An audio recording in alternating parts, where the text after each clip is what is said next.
اللہ کے رسول پر درود بھیجنا شروع کر دو کیونکہ آسمان میں رب الاول کا چاند ظاہر ہو گیا ہے۔ اے لوگو، رب الاول کا چاند تمام انسانوں کے لیے خوشی کا اعلان ہوتا ہے۔ رب الاول کا مہینہ وہ مہینہ ہے جس مہینے میں اللہ نے اپنے محبوب کو زمین پہ نازل کیا۔ جو انسان اس مہینے کے چاند کو دیکھ کے خوش ہوتا ہے اور ایک مرتبہ سورہ اخلاص اور ایک مرتبہ سورہ کوثر پڑھ کر اپنی دعا اللہ کی دربار میں پیش کرتا ہے تو اسی پل اس کی دعا قبول ہو جاتی ہے۔ پہلی رب الاول، دوسری رب الاول اور تیسری رب الاول جو انسان ایک سجدہ کرے اور سجدے میں 3 رات مسلسل ایاک نعبد و ایاک نستعین 108 مرتبہ اور اللہ کے رسول پر درود 108 مرتبہ پڑھ کر اپنی دعا پیش کرے تو 3 دنوں کے اندر اس کی ہر دعا قبول ہو جائے گی، کیونکہ رب الاول کے پہلے 3 دن اللہ جنت کے دروازے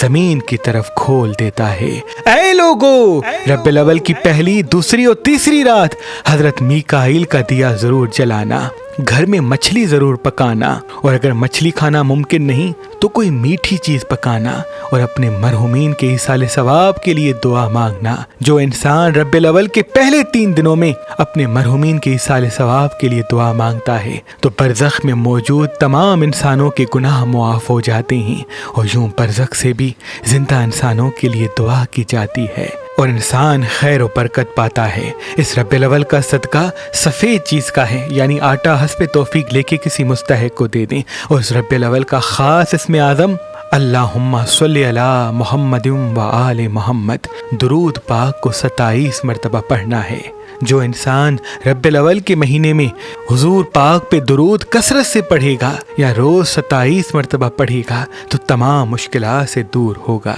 کیونکہ یہ مہینہ دعاؤں کو پرواز دیتا ہے اور انسان کی ہر دعا فوراً قبول کرواتا ہے۔